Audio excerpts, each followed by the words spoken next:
News Updates.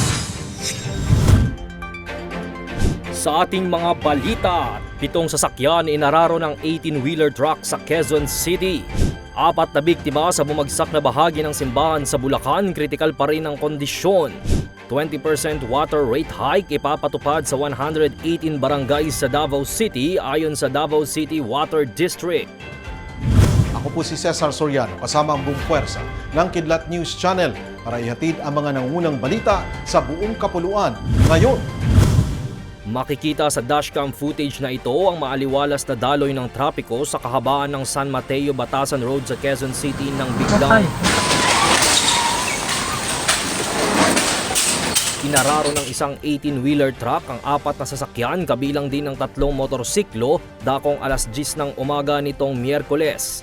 Ayon sa traffic enforcer ng barangay na unang rumesponde sa aksidente, nawalan umano ng preno ang trailer truck habang binabaybay nito ang pababang bahagi ng kalsada ng nasabing lugar. Isang motorcycle rider ang nasugatan dahil sa aksidente habang may isa ring napaulat na isinugod sa ospital. Wala namang naitalang nasawi sa pangyayari.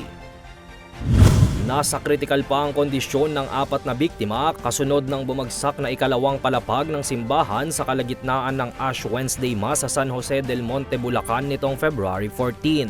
Ayon kay City Disaster Risk Reduction and Management Office o CDRRMO Head Gina Aison, isa ang patay habang 55 katao ang sugatan matapos gumuho ang yari sa kahoy na bahagi ng St. Peter the Apostle Church kahapon. Kinilala naman ng mga otoridad ang nasawing 80 taong gulang na babae na si Loneta Morales. Saad ni Aison, kabilang sa mga biktimang nasa kritikal ang kondisyon na isang 82-year-old na nagdurusa sa natamong multiple fractures, isang 64-year-old na mayroong hypertension, habang ang isa naman ay may wrist fracture na nangangailangan ng surgery. Samantala ay pinag-utos na ng lokal na pamahalaan ang temporary closure ng simbahan habang hinihintay ang pagsusuri mula sa mga opisyal ng lungsod. Asahan ng mga residente sa 118 mga barangay sa Davao City ang 20% na dagdag singil sa tubig ngayong taon. Ayon sa Davao City Water District o DCWD, para sa pagpapaganda at pagpapalawig ng kanilang serbisyo ang nasabing water rate adjustment na ipatutupad simula Pebrero at magre-reflect sa water billing sa buwan ng Marso. Anya, ito ang ikalawang tranche mula sa 60% na hiningi ng DCWD noong 2021 kung saan unang naimplementa ang 30% water rate hike taong 2022. Posible rin daw na ipatupad ang 10% increase para naman sa huling tranche ngayong 2024.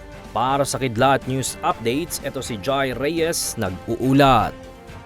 Halos naging simbol ng kayamanan ng baril. Nag-dominate talaga ang power ng baril dito sa Basilan. Sa pagputok ng baril, nawasak ang pinakaiingatang kapayapaan. As a young lieutenant, yung iniisip namin noon is to survive every day. No? Kailan ba ito matatapos? Sa bawat punglong itinutok sa kalaban, namayani ang ibang klaseng kalupitan.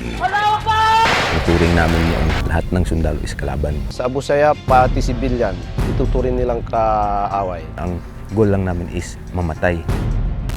Ngunit sa pagputok ng baril, nagising ang diwa ng pagkakaisa para puksain ang utak ng kasamaan. Mag-surrender at sumuko na kayo.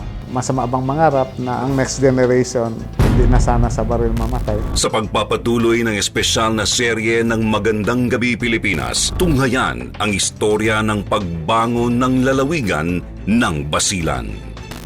Mula sa pagiging pugad ng karahasan, paano napanaig ng pamahalaan ang hangaring mapalaya ang probinsya mula sa kamay ng terorista. Magandang Gabi Pilipinas, February 18, 5:15 to 6:15 p.m. dito lang sa PTV. At inyo pong natunghayan ang mga headlines sa nakalipas na mga oras. Manatiling nakatutok para sa mga susunod na updates at breaking news. Ako po si Cesar Soriano, kasama nyo sa bawat pagputok ng balita.